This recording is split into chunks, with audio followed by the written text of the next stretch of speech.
পদ্মা সেতু চালুর পর দক্ষিণাঞ্চলের সঙ্গে রাজধানীসহ দেশের বিভিন্ন অঞ্চলের সড়ক যোগাযোগে এসেছে নতুন গতি। এর ফলে পটুয়াখালী বাস টার্মিনালে প্রতিদিন বেড়েছে যাত্রী ও যানবাহনের চাপ। কিন্তু দীর্ঘদিনের অব্যবস্থাপনা, অপর্যাপ্ত সংস্কার এবং চলমান অপরিকল্পিত সড়ক নির্মাণ কাজের কারণে সামান্য বৃষ্টিতেই টার্মিনাল এলাকায় সৃষ্টি হচ্ছে জলাবদ্ধতা। কাদা, পানি আর খানাখন্দ পেরিয়ে বাসে উঠতে নামতে গিয়ে দুর্ভোগে পড়ছেন যাত্রী ও কুয়াকাটাগামী পর্যটকরা। তবে শীঘ্রই আধুনিক বাস টার্মিনাল নির্মাণের উদ্যোগ নেওয়া হবে বলে জানিয়েছে সংশ্লিষ্ট কর্তৃপক্ষ। পটুয়াখালী থেকে কাজল বরণ দাসের পাঠানো রিপোর্ট। পটুয়াখালী শহরের দক্ষিণ প্রান্তে কুয়াকাটা মহাসড়কের পাশে অবস্থিত জেলার একমাত্র আন্তঃজেলা বাস টার্মিনাল। এখান থেকে জেলার অভ্যন্তরীণ 7টি রুটে প্রায় 150টি বাস চলাতে। এছাড়া ঢাকা, বরিশাল ও বরগুনা সহ দেশের বিভিন্ন অঞ্চলে প্রতিদিন আরও 1.5 শতাধিক বাস যাতায়াত করে।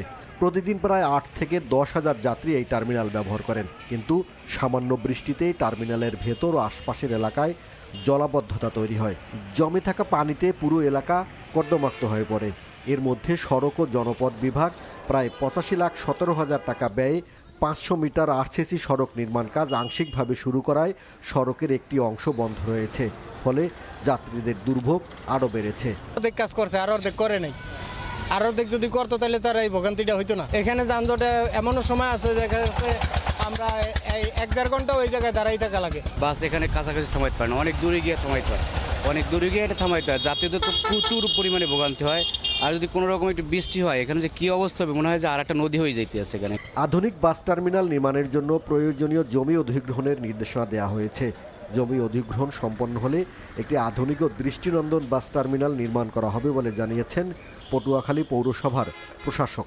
ম্যাসিভ সংস্কার নিতে চাচ্ছি না বা পারছি না এই কারণে যে আমাদের এটা অলরেডি নতুন একটা বাস স্ট্যান্ড নির্মাণের জন্য এটা ডিপিপি অনুমোদন হয়ে আছে। প্রায় আমার জানা মতে প্রায় 23 কোটি টাকার একটা প্রজেক্ট এটা অনুমোদন হয়ে আছে। এখন এটা ডিজাইন ফেজে রয়েছে। এই ল্যান্ডের অ্যাকুইজিশনটা সমাধান হলে হোপফুলি ইনশাল্লাহ এটা খুব ভালো মানের, বলবো যে আন্তর্জাতিক মানের একটা ডিজাইন এখানে বাস স্ট্যান্ড এস্টাবলিশড হবে।